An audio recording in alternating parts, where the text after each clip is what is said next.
அகிலமெங்கும் உள்ள தமிழ் நேயர்கள் அனைவருக்கும் பரம்பரை ஜோதிடர் உங்கள் மனோ பாலாஜியின் அன்பான வணக்கம். கடகராசி அன்பர்களுக்கு புதன் சூரியன் இந்த இணைவனால் ஏற்படக்கூடிய நிபுண யோகம், இந்த யோகம் பெரும் ராஜ யோகம். இப்பேற்பட்ட யோகம் ஏற்படக்கூடிய இந்த காலகட்டத்தில் உங்களுடைய ராசிக்கு எப்பேற்பட்ட ஒரு சுக பலன்கள், உங்களுடைய வாழ்க்கையில் ஒரு பெரும் நல்ல மாற்றங்கள் ஏற்பட போகுது அப்படிங்கிறத பற்றி தாங்க இந்த பதிவில் இப்போ நம்ம பார்க்க போகிறோமுங்க. ஃபஸ்ட் டைம் பார்க்குறவங்களா இருந்தீங்கன்னா சப்ஸ்கிரைப் பண்ணி பெல் பட்டன் அழுத்தி ஆல் ஆப்ஷன் கொடுங்க. கடகராசி அப்படின்னா கடகம்னா ஜலராசி, ஜலம்னா நீர் ராசிங்க. நீர் ராசிங்கிறதுனால தான் எப்போவுமே நீங்கள் எப்பேற்பட்டவங்க கிட்ட பழகினாலும் அவங்களுக்கு தகுந்த மாதிரி அட்ஜஸ்ட்மெண்ட் பண்ணிக்குவீங்க. அது நண்பர்களாக இருந்தாலும் சரி, நம்ம சொந்த பந்தம் பக்கத்து வீட்டுக்காரராக இருந்தாலும் சரி, அதே மாதிரி கணவன் மனைவியாக இருந்தாலும் சரிங்க. அதாவது பொறுத்து போகக்கூடிய ஒரு குணம் கொண்ட ராசி அதாவது கடகராசி. அது மட்டும் கிடையாது, ஆன்மீகத்தில் நல்ல ஒரு நாட்டம் இருக்குது. அதாவது தெய்வ நம்பிக்கை, அடுத்தவங்களை குறை சொல்கிறதுக்கு உங்களுக்கு பிடிக்காது, தான் உண்டு தன் வேலையை உண்டுன்னு இருப்பீங்க. மற்றவங்களுக்கு உதவி செய்யக்கூடிய ஒரு மனப்பான்மையும் இந்த கடகராசிக்காரருக்கு உண்டு. ஆனால் அப்பேற்பட்ட ராசி உங்கள் மாதிரி கஷ்டப்பட்டவங்க சமீப காலமாக யாருமே கிடையாதுன்னு தான் சொல்லணும். ஏன்னா ஒரு விதத்தில் பார்த்தோம்னா கண்டகச்சனி நடந்தது, அதுக்கப்புறம் அஷ்டமச்சனி நடந்தது. ஒரு 4-5 வருட காலகட்டம் உங்களுடைய வாழ்க்கையில் அப்படி புரட்டி போட்ட மாதிரி பாதிப்புகள், சிரமங்கள், நஷ்டங்கள், வேலையில் சில பிரச்சனைகள், குடும்பத்தில் தேவையில்லாத பிரிவினைகள், அதே மாதிரி செய்யாத தவறுகளுக்கு பழிகளை சுமக்கக்கூடிய ஒரு நிர்பந்தம் ஆச்சுங்களா. தவறு பண்ண மாட்டீங்க, நான் முதல்ல சொன்ன மாதிரி தாங்க. எப்போவுமே அடுத்தவங்க நம்மளை குறை சொல்லிடக்கூடாதுன்னே நம்ம பொறுப்பாக இருக்கக்கூடியவங்க. ஆனால் அப்பேற்பட்டவங்களை நம்ம தப்பே பண்ணியிருக்க மாட்டோம், ஆனால் பண்ணணும் வரும். இப்படி எல்லாமே அடுத்தவங்களுடைய தவறு பண்ணிடுவாங்க, நம்மளை காரணம் காட்டிடுவாங்க. இது இல்லாமல் நீங்கள் பாதிக்கப்பட்டீங்க. ஆனால் பட்டாலும் பரவாயில்ல, எல்லாம் முடிஞ்சு போச்சு, கடவுள் புண்ணியத்தில் இனிமேல் நல்லா இருந்தால் போதும் அப்படின்னு நினச்சி ஒவ்வொரு நாளும் எதிர்பார்க்கக்கூடிய உங்களுக்கு உங்களுடைய ராசிக்கு 3ஆம் அதிபதி, அதாவது 12ஆம் அதிபதியாக வரக்கூடியவர் புதன். புதன் யார்? வித்தைக்காரகன், அறிவுக்கு காரகன், சரிங்களா. அப்போது இந்த புதன் உங்களுடைய ராசிக்கு 3ஆம் இடத்துல 3ஆம் அதிபதி ஆட்சி உச்ச பலம் பெறக்கூடிய காலகட்டத்தில் 17ஆம் தேதி, இந்த செப்டம்பர் மாதம் 17ஆம் தேதி பார்த்துட்டோம்னா உங்கள் தனக்காரகன், அதாவது தனக்காரகனுங்கிறது சூரிய பகவான், குடும்பஸ்தானாதிபதி சூரிய பகவான். அது மட்டும் கிடையாது, கல்விக்கு காரகன். கல்விக்கு காரகனுங்கிறத விட 2ஆம் அதிபதி அங்கிற போது கல்விக்கு சம்மந்தப்பட்டவர்.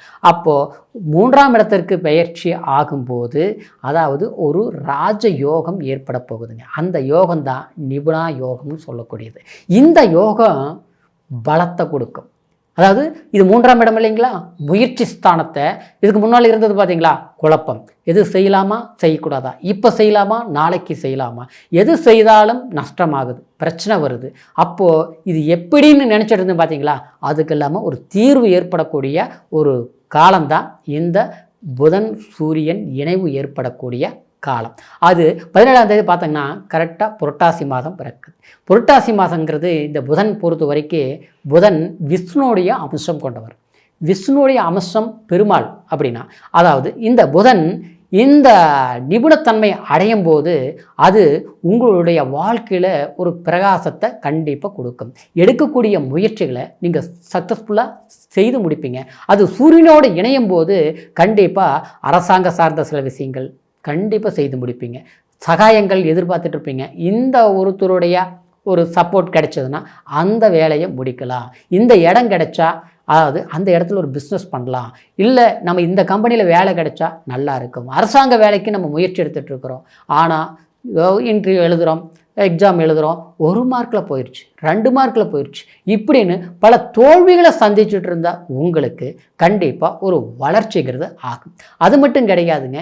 அதாவது மருத்துவம் சார்ந்த தொழில்கள் செய்யக்கூடிய கடகராசி அன்பர்களுக்கு எதிர்பாராத ஒரு திருப்பு முனையாக முன்னேற்றங்களை ஏற்படுத்தக்கூடிய ஒரு காலகட்டமாக அமைய போகுதுங்க. அதே சமயம் கூட பிறந்த சகோதரன் சகோதரி இந்த சம்மந்தப்பட்டவங்களால் அதாவது கொஞ்சம் பிரிவினைகளும் மன வருத்தங்களும் ஏற்பட்ட ஒரு சூழல் இருந்து நிச்சயமாக ஒரு பரஸ்பரம் ஒரு அன்பு ஏற்படக்கூடிய ஒரு சூழ்நிலைகள் உருவாகும். எல்லாத்த விட வாழ்க்கை ஆச்சுங்களா? வாழ்க்கைங்கிறது இன்றைக்கி கல்யாணம் ஆகாமல் இருக்கிறவங்களுக்கு பெண் பார்ப்பீங்க, ஜாதக பொருத்தம் நல்லா இருக்கும். திடீர்னு பார்த்தோம்னா எல்லாம் ஓகே ஆகக்கூடிய நேரத்தில் அது நடக்காமல் போயிடுறது.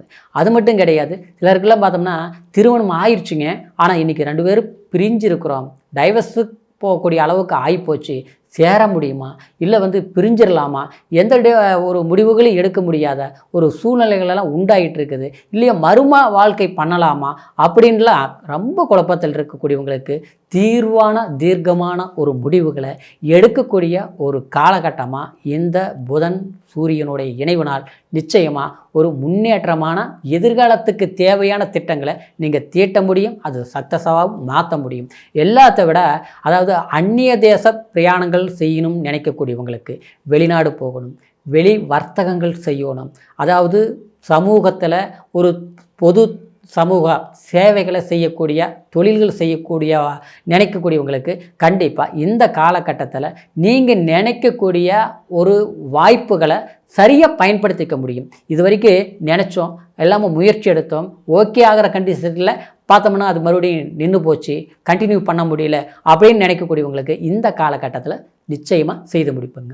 அதே நேரம் அதாவது உங்களுடைய ராசிக்கு 2ஆம் அதிபதிங்கிறது குடும்பஸ்தானம் இல்லையா, அது 3ஆம் இடத்துக்கு புதனோடு போகும்போது இது விபரீத ராஜயோகம். ஏன்னா 12ஆம் அதிபதி 3ஆம் இடத்துல விபரீத ராஜயோகம் சொல்லலாம். அப்போது திடீர் அதிர்ஷ்டம் சார்ந்த விஷயங்கள், ஒரு சின்ன இன்வெஸ்ட்மெண்ட் பண்ணி அது பெரிய லாபத்தை எதிர்பார்க்கக்கூடியது. ஏற்கனவே எல்லாம் செஞ்சு எல்லாம் கஷ்டமாகி போச்சு, நஷ்டமாகி போச்சு, எல்லாம் ஓகே தான் போயிட்டு இருக்குது, திடீர்னு பார்த்தா ஏதோ ஒரு பிரச்சனைகள் வருது, இப்படியே இருக்குது, மறுபடியும் கண்டினியூ பண்ணலாமா வேண்டாமா தயக்கத்தில் இருக்கிறீங்க பாருங்களா, அந்த தயக்கங்கள் கண்டிப்பாக போயிடும். ஏதாவது தடைகள் இருந்தால் அது விலகிடும்.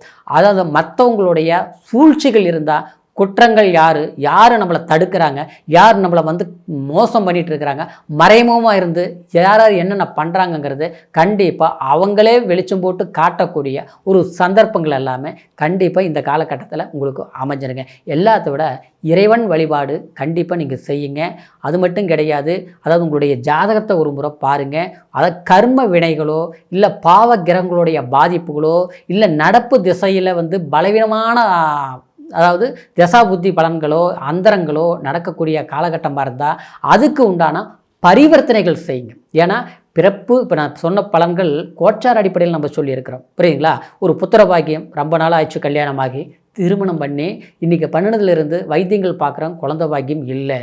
இன்றைக்கி இப்படியே போயிட்டு இருந்ததுன்னா பயமாக இருக்குது, இல்லாமலே போயிடுமா அப்படிலாம் சில பேர் கஷ்டப்பட்டுருப்பீங்க. சிலருக்கு திருமணத்தில் தடைகளாக இருக்கும், சிலருக்கு உடல் ஆரோக்கியம், மருத்துவம் பண்ணுறோம், வைத்தியம் பண்ணுறோம், எல்லாமே ட்ரீட்மெண்ட் எடுக்கிறோம், 10 நாளைக்கு நல்லா இருக்குது, மறுபடியும் பார்த்தா ஏதாவது ஒரு பிரச்சனைகள் வருது, இல்லை அப்பா மகனுக்கு பிரச்சனைகளாக இருக்குது, அதாவது குடும்பத்தில் ஏதாவது சங்கடங்கள் செல்வி உண்டாயிட்டே இருக்குது, ஒரு பிரச்சனை போனால் இன்னொரு பிரச்சனை வருது, இப்படியெல்லாம் சிலருக்கு நேரம் நல்லா இருக்குன்னு சொல்கிறாங்க, ஆனால் பிரச்சனைகள் வந்துட்டு இருக்குது. அப்படின்னா அதுக்கு உண்டான ஜனன ஜாதகத்தில் சில பாதிப்புகள் அப்படின்னா கர்ம பாதிப்புகள், கர்ம தோஷங்கள் அல்லது திசா புத்திகளை சரியில்லாமல் இருக்குதா அப்படின்னு பார்த்து அதுக்கு உண்டான ஒரு முடிவுகளை நம்ம எடுக்கணும். அதுதான் சக்ஸஸ் கொடுக்கும், சரிங்களா? அதனால் உங்களுடைய பிறப்பு ஜனன ஜாதகத்தை ஒரு முறை பார்த்துக்குங்க. நம்மக்கிட்ட பார்க்கணும்னு நீங்கள் விரும்புனீங்கன்னா கீழே இருக்கிற நம்பருக்கு ஃபோன் பண்ணி உங்களுடைய date of birth, time, place மூணையும் தெரியப்படுத்தி எந்த தேசத்தில் இருந்தாலும் அதாவது உங்களுடைய ஃபோன் மூலியமாக கூட உங்களுடைய சந்தேகங்களையும் தீர்த்துக்கலாம், ஜாதக பலன்களையும் பார்த்துக்கலாம். மீண்டும் அடுத்த பதிவில் உங்களை சந்திக்கிற வரைக்கும் நன்றி, வணக்கம்.